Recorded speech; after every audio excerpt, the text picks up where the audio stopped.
Welcome to the Jeff Crilley Show. Welcome back to the Jeff Crilley Show. I got to tell you kind of a cute story. So my daughter helps me produce the show, and we give her cell phone to our guests. And my daughter calls me on the way into the show, and she says, "Dad, I think I may have just spoken to the most charismatic person ever to be on the Jeff Crilley Show." So with that as an introduction. That's way too much pressure. that is way too much pressure. And especially coming off the Mensa kids. Right? I mean, come on.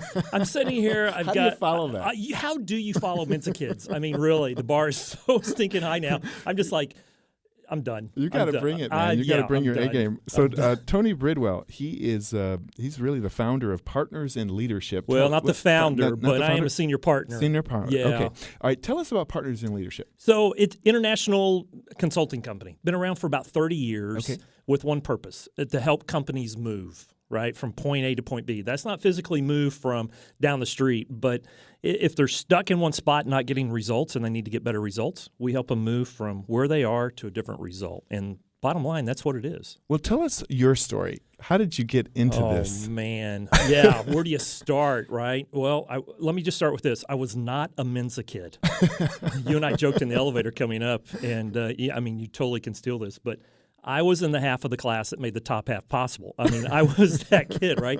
But everybody has their thing that they're really good at, and for me, it was engaging with other people, right? It's just really this empathy for people and helping bring out the best in everyone else. And so that was one of the things that led me into it. You know, I studied architecture, theology, and business in school, so I'm probably perfectly wired to do what I do right now. Now, can you talk about some companies you worked with in the past? Yeah, so just here in Dallas, Kimberly Clark is based here in Dallas. Brinker International, which is just right down the road from your studio here, which owns Chili's and Maggiano's. I actually had the opportunity to be their chief people officer also. Wow. So in the process, actually went to work for them and the 60,000 great team members, around the country. And then several, in all across the country. I've done work in 33 countries in the world. What gets you out of bed in the morning? Yeah, normally my wife and my two dogs right now, and the great coffee that's going up. But, it's really this passion for people. And if you looked at my purpose, and if you asked me, hey, Tony, what is your purpose in life? You would really define it as building other people. People get me out of bed, right? And the thought of coming and helping other people get better at what they do, man, sign me up all day long for that. So a lot of companies will kind of pay lip service to the idea of an employee engagement, and maybe they put a ping pong table in, and they say, okay, now that's employee engagement. Right. What does it take to have a truly engaged company? That's a great question. So many people have been doing research on this for years and years and years. Gallup has done tremendous research on this, and they say that you're either engaged, not engaged, or actively disengaged.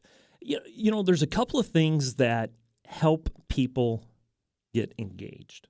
And right off the bat, number one is clarity as to why they're there. Purpose. When I wrote The Kingmaker, one of the key themes in that particular book was all about purpose. Why are we here? Look, if you go to work for somebody and the way that you're wired is different than the way they're wired, it's a job. You're just ticking the box all day long, and you're just doing your 8 and hit the gate, and you're out of there. But if you go to someplace, and my daughter will be on later, and she'll talk about this, but if you get up in the morning and you do what you're wired to do for a living, it's never really a job. Wow. And engagement goes up. So clarity around purpose is one of the top things to create greater engagement. Clarity around purpose, and then clarity around results. And a lot of people think, okay, that sounds really simple. It's stunning. We've done the research on this. It's absolutely stunning that when you go into an asset organization, hey, are the results that we need to achieve clearly defined and understood? It is stunning how many people say, no, they're not. They're not defined and understood. So if I come to work and I don't know what it is that I'm doing all day long, I'm just not going to be engaged. Those two things, clarity of purpose and clarity of results, if you get those two things right, you're halfway there. And I noticed that you brought some books. I did. Were they reviewed by Mensa kids? You know what? That's the thing, Jeff. Okay, that totally freaked me out. I'm sitting over in the corner going, oh, dang it. If I get a Mensa kid to read this, I'm done. I'm absolutely done because there's no telling. I'm going to have to rewrite all of them. It's just, I'm done. All right, I'm tell over us with. about your book. Yeah, so I started, I'm still somewhat a newbie. at writing books. So I have 3 books. The third one comes out later this year. But I started writing to fill a gap, right? So I saw a need in the marketplace based off what I was seeing, and so I started writing to fill a gap. So the first book I wrote was called The Difference Maker, and it was really about this gap that I saw in mentoring. So look, we have a population that's getting older. We have a boomer population that's getting older, and we have this, here's a term no one's ever heard of, this millennial population that's coming up. And there's a pretty good sized gap in knowledge transfer. And so the first book was really about mentoring and unapologetically a very faith-based book, right? So I leaned into that. And then my publisher, Elevate Publishing, came across that, and they said, "Hey, we really would like to talk to you about your next book. What's in your head?" And at the time, I was chief people officer at Brinker, and we were leaning into this idea of purpose very heavily. Brinker's been around for 40 years. You know, if you're from Dallas and you ate at the original Chili's over on Meadow in Greenville 40 years ago, you know that Brinker is pretty much a household name around the Dallas area. And it's not that Brinker and Chili's never had a purpose. It's just that over the years, they kind of drifted away from it. So we spent 2 years really dialing into understanding and defining what the purpose of that organization is. And through that process, what I realized is organizations have purpose, but more importantly, individuals have purpose. And when we know that purpose and we're able to get centered around that purpose, we are more engaged personally, professionally, organizationally, we become more engaged, but we have a more fulfilling life. And so there was a gap. There was a gap that existed in the marketplace, so I wrote this story. All of my books are fables, right? I'm a big, gigantic fan of writing a fable. Powerful. You know, the leadership fable. So the second book was to fill that. And then the third book, which comes out at the end of this year called The Newsmaker, we tackle some topics from a leadership standpoint, Jeff, that really don't get talked about much. Really? And it's this idea of compassion and love from a leadership standpoint. And the minute you say that 4-letter word, everybody goes, "Oh, holy cow, here we're going to talk about love." You know, the best leaders have compassion for people, right? And no matter, look, I say this all the time around the world, we always have to remember that we're in the people business. I don't care what you do, what you sell, what you make, what you service. At the end of the day, we're in the people business. And the leaders that forget that, the leaders that have a challenge being compassionate toward other people, struggle as leaders and therefore teach a generation how not to do it. And so there was a gap. And so the second book really deals with leading from love, a position of love, and also serving. And we hear a lot about servant leadership, and I'm a big, gigantic fan of that. And we take it really to another level, and it's really about serving with honor. So how do I serve somebody in an honorable way so that other person walks away with dignity and respect? Because it is possible to tick the box and serve and not do it in an honorable way. Tony, I think my daughter was right. You are the most charismatic man ever to be on this show. It's the Chick-fil-A sweet tea. That's what it is. It's the Chick-fil-A sweet tea that just has me kind of wound up this morning. And all the cameras pointing at me. I mean, come on, Jeff. This is like, I thought this was radio. It feels more like we're on TV right now. This is the most amazing thing ever. I did not tell you there would be paparazzi in the studio. So tell us about Partners in Leadership and how people can engage you, and what exactly does that look like? Yeah, so, you know, Partners in Leadership has a lot of different ways to engage people. Matter of fact, we're having a massive conference in May called Accountability Plus in Washington, D.C. People from all over the country, all over the world, quite frankly, can attend that and get more about what it means to be accountable, but also how to manage a culture inside an organization. And there's a lot of different ways, partnersinleadership.com. Certainly you can get to all that through my website, tonybridwell.com. All of my links go back to partnersinleadership.com. So certainly that is an easy way to find out more about what we do. Let me ask you, you know, you write books, and we're living a book, right? What are the finest chapters of your book, your life story, still to be written? Okay, so I get asked that question all the time, especially when you talk about characters, when you write a fable and characters.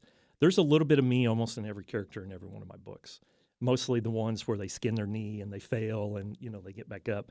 But, yeah, I'm a big believer that we write our story every single day. You know, we write our story every single day, and every day is a fresh start, a blank piece of paper. You know, it's a blank page on your laptop that you're able to type those letters on. And if if the day before didn't end quite the way you wanted it to, you have an opportunity. That's the beautiful thing about writing, is that you can take a character any direction you want. And I'm a firm believer that we do have the ability to control our destiny. But we just need to stay focused. We need to know, look, I say this all the time. You have two choices in life. You're always going to face circumstances. I don't care what it is. Business failure, personal failure, relationship failure. You're always going to face circumstances. The economy's going to go left when you thought it was going to go right. The job's going to come and job's going to go, whatever. You always have two choices. You can be a victim of your circumstance, or you can be victorious over your circumstance. Most people want to be victorious. We just haven't done a great job from a leadership standpoint in developing people with those tools. And we spend a lot of time in our space helping give those tools to individuals so that they can be personally accountable. And I know for a fact, because I have a whole team of millennials, that this is a different generation. It is. And unless they feel a sense of purpose and the boss's heart, they're gone. 100%. 100%. And, at Brinker, 65% of my workforce was a millennial set. So we did a lot of study, just like everybody else. And, you can get 10 people in here on your show and talk about millennials, and you're going to get 10 different data sets, as to what they're looking for.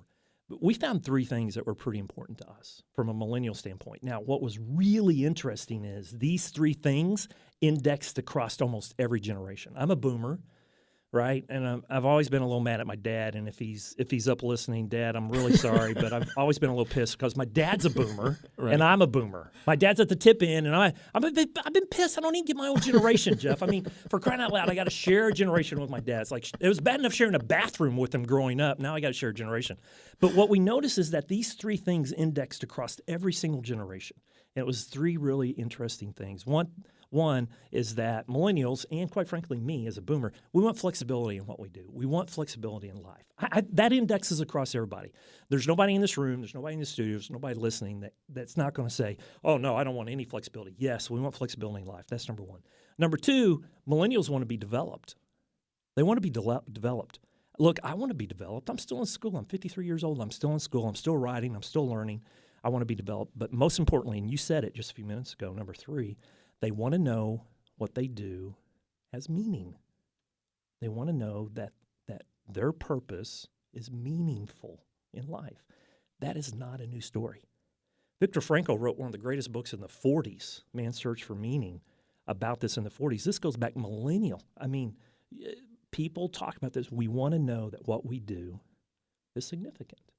And at the core, when we understand that, life changes pretty dramatically for all of us in a good way. Give us your websites again. So from a work standpoint, partnersinleadership.com. From a personal standpoint, if you want to find out more about books and things like that, TonyBridwell.com. And all those links go right back to partnersinleadership.com, so it's really one and the same. Or if you look up charisma on Wikipedia, it links straight to it's your going to go to the website. Men's Kids. It is. It's going to go totally to the Men's Kids, Jeff. You know it is. Tony, thank you so much for being a guest on the You're Jeff Crilley awesome. Show. I appreciate you, brother. All right. Coming up next, if you've ever thought about starting your own business and being your own boss, have you ever considered franchising? That's up next on the Jeff Crilley Show.